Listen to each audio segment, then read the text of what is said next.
Bonjour les amis, vous êtes la Résistance et vous êtes avec les Gilets jaunes constituants Pays de l'Urepoix.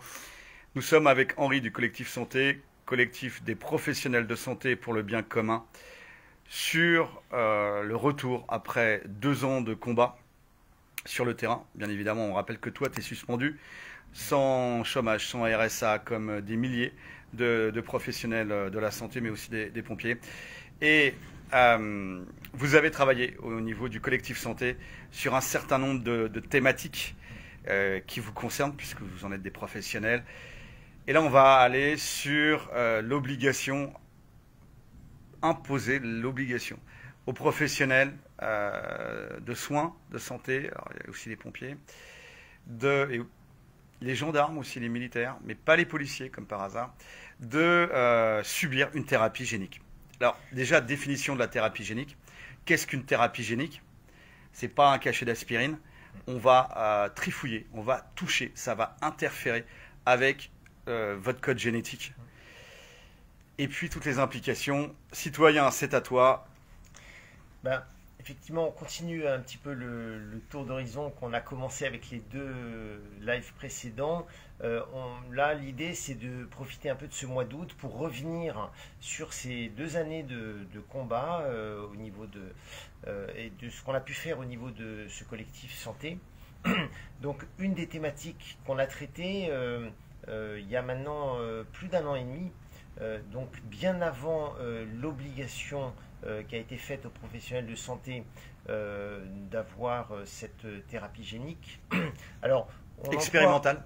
expérimentale, on emploie ces termes-là parce que nous-mêmes avons été censurés en employant d'autres termes sur YouTube, etc.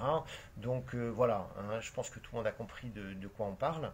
Alors, en fait, à l'époque, et donc bien avant cette loi du 5 août 2021, on a fait un travail qui consistait à se demander si il serait possible qu'une telle loi se fasse. Et la conclusion de ce long travail, c'est qu'il ne pouvait pas y avoir de place légalement pour imposer une telle obligation. Et donc on a listé tout un tas d'arguments dont les principaux sont que on était évidemment en phase expérimentale et même en début de phase expérimentale, et que à ce titre-là, tous les textes de loi nationaux et internationaux sont très clairs sur l'encadrement de l'expérimentation médicale. Et donc, pour toute expérimentation médicale, il faut le consentement éclairé de la personne. Donc, à partir de là, quand on se base sur la loi Kouchner, sur le Code de santé publique, et puis à l'international sur les différents textes européens, comme par exemple, il y a plusieurs textes qui sont absolument essentiels à connaître, dont le nom m'échappe ici, mais vous les retrouverez dans la vidéo. On voit que l'encadrement de l'expérimentation médicale est tout à fait clair et passe par le consentement éclairé. Et puis, il y a évidemment en amont le Code de Nuremberg qui a très bien encadré cette expérimentation médicale et qui a donné lieu quand même au jugement de plusieurs médecins qui ont été exécutés pour avoir expérimenté pendant la Seconde Guerre mondiale des différents produits sans l'accord des personnes quand même, hein.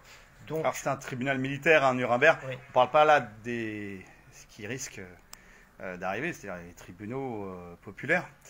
Alors, après, ce qu'on peut dire pour rentrer un petit peu dans les détails, c'est d'une part que l'autorisation de mise sur le marché n'est jusqu'à aujourd'hui que provisoire.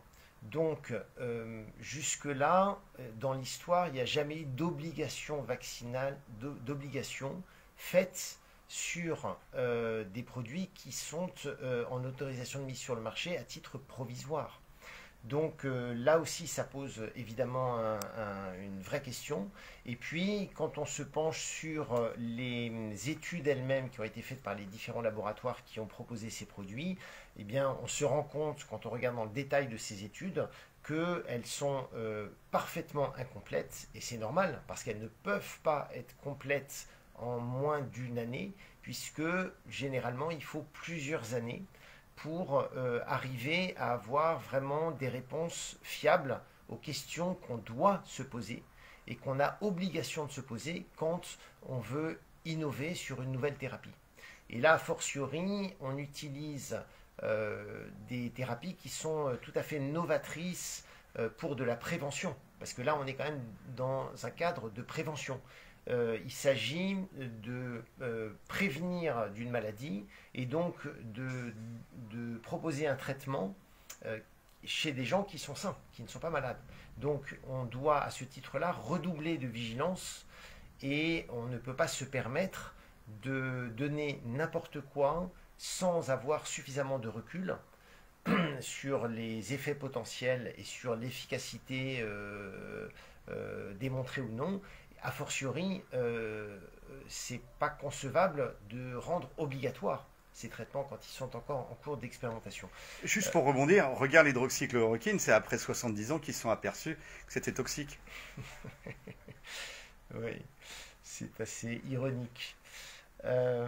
Donc, voilà, il y a un certain nombre de textes, d'extraits de textes qui ont été rappelés dans ce travail.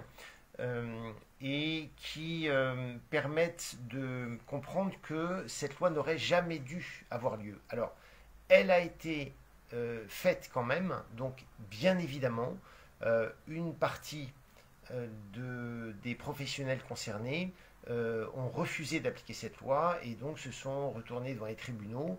Jusqu'à maintenant, je peux vous dire qu'on est toujours en attente de ces procédures. C'est le temps de la justice qui est un temps long. Et pour l'instant, aucune décision n'a été encore rendue, alors qu'on est à 10 mois de l'application de cette loi du 5 août 2021.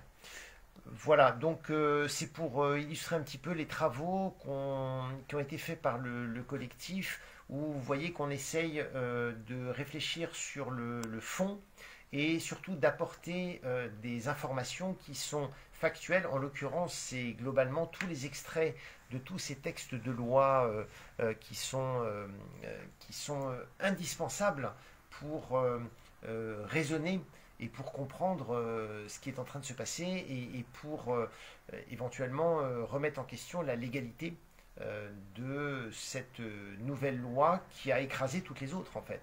C'est-à-dire que cette loi nouvelle est en contradiction totale avec les lois françaises antérieures et ces fameux textes internationaux.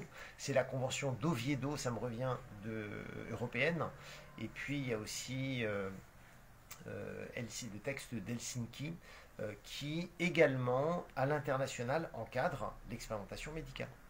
Alors on retrouve tous vos travaux, enfin une partie, ce que vous publiez, sur votre site internet. On a mis le lien en commentaire, pas en commentaire, en description de la vidéo, plus votre chaîne YouTube, plus votre chaîne Facebook, quand ça ne se fait pas censurer forcément, puisque entre Big Pharma et les GAFAM, c'est BlackRock et Vanguard qui possèdent l'actionnariat.